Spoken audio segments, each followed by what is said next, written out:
Hey, what's going on, guys? How are you? This is Red, checking in, going through the week, looking at some stuff. Um, so let's talk about the playoff. The last weekend was actually a crazy weekend. When you look at the way that things went, so in a weird upset, and when I say upset because it doesn't make any sense on how bad they got beat. The Ravens were beat, beaten, and it it doesn't look good in that sense because it was a 28-12 final. And what that means is that the Titans are actually the real deal, even though they're at 9-7, and they were the sixth seed going into that game. And in the NFL, when you have that kind of a beat, it doesn't necessarily look good for the program. Doesn't look good for anybody. But again, those are some new guys in the league, and maybe they face something that they hadn't faced yet, and it's just how it goes. Again, when we're talking another interesting beat, it's the way that the Chiefs handled the Texans. The Chiefs came in as 51-31. It's a 20-point gap. And usually in the playoffs, in the divisional round, there's not that big of a point spread. It's very uncommon. Um, it's usually much closer games. You look at the way that the Packers and Seahawks played against each other, and that was a 28-23 final going for the Packers. And hey, you know, that's what I would expect normally. But sometimes things happen. You know, when you look at the college basketball, you'll have some of those things happen where there's just huge upset games where someone loses by 30 in an Elite Eight or something like that. But generally not in the NFL, just because it's such a balanced division or it's such a balanced team overall in the way that they finally match up at the end games. But again, here we are. Ravens are out. Titans are in. Texans are out. Chiefs are in. Packers are in, and the Niners are in. Honestly, I think the Niners are going to take down the Packers quite easily. I don't know how easily, but we'll see what the defense does for the Packers because that's going to be the winning factor for them if they do. It'll be the defense on that game. And that also goes for the Chiefs too. The Kansas City Chiefs have a defense, and that's why they are who they are. I don't honestly think that the Titans are going to be able to have the same kind of offense to be able to put points on the board against them. So, the Super Bowl, my prediction, I'm looking at it as the Chiefs and the Niners. Um, and that could be wrong. You never know, but that's just how I'm looking at it right now. Let's switch gears. Let's look over at the college basketball. We are talking the same.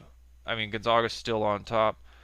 Um, Baylor did move up in the actual polls across the board. You know, that when I say across the board, it means all the AP coaches poll, um, and the internet polls. They all moved Baylor up in there. The internet actually thinks that Baylor is better than Gonzaga. Um, but I don't know. I honestly, again, I'll bring up San Diego State, and they are moving up in the rankings as well. Um, they did go up an entire place in the coaches poll to sixth overall and this is updated on the 13th, so it may be different this upcoming week, depending on how the games go. But Baylor, Gonzaga, Duke, Auburn, Butler, Kansas, San Diego State, and surprisingly enough, Kentucky is making a rally. Okay, so they moved up 4 points in their rankings, 4 places in the last week, and that just has to do with a couple of changes that they maybe have made, and maybe they're playing a little bit better, or they just played a really dog team. Um, I wouldn't be able to tell you what changed necessarily in that front, but it'll be interesting to see how that goes. So as far as the rest of this is going, I can honestly tell you that Baltimore losing was a good thing for me. Um, it made a big difference in my sheet, and you do like to see those things happen because a lot of the public was betting on Baltimore to be able to take that game. And so I had some good days, you know, pertaining to the people parlaying that and using it in other hookup games and reverses and such. But the big thing is coming up these next couple of days.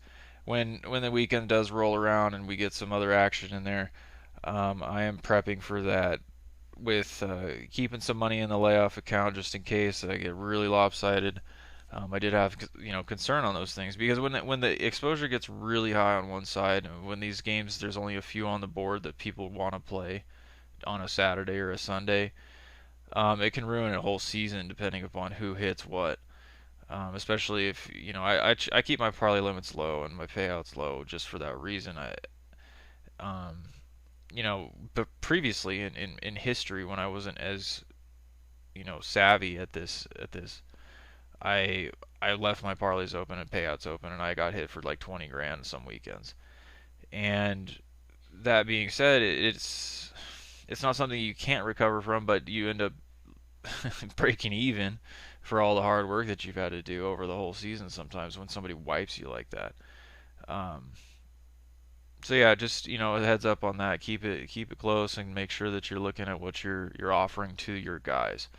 I have some news that they did a rollout for the old platform last week, um, and some of my players got moved. I already made contact with them to make sure that they didn't move off of the new platform with the live video feeds for the live wagering, and I just wanted to make sure that some of the players didn't do that because the high value guys that I have, I don't want to mess up their rhythm, because once they start playing on something that they like, it generally stays that way for a while as long as there's no changes. And they're not super sharp guys, but if they like it, they play it more, and the volume ends up coming back to me, so it's always a good thing.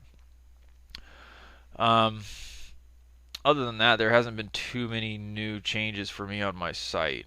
And as far as this being the peak season and everything's going off and all that, my volume has been crazy high, just because I have all the products rolling. When the games are over, I had a guy come in and play casino and blew his whole account after winning, which is a bonus.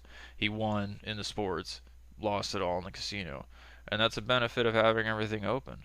I don't necessarily harp on having the casino open for some people because some people are just casino players, but it's always good when the random casino guy who isn't a casino guy generally goes in and starts playing when he's either drunk or bored or whatever after the sports games are over. So anyway, that's just to follow up on what's going down in the major areas of the gambling world, I would say.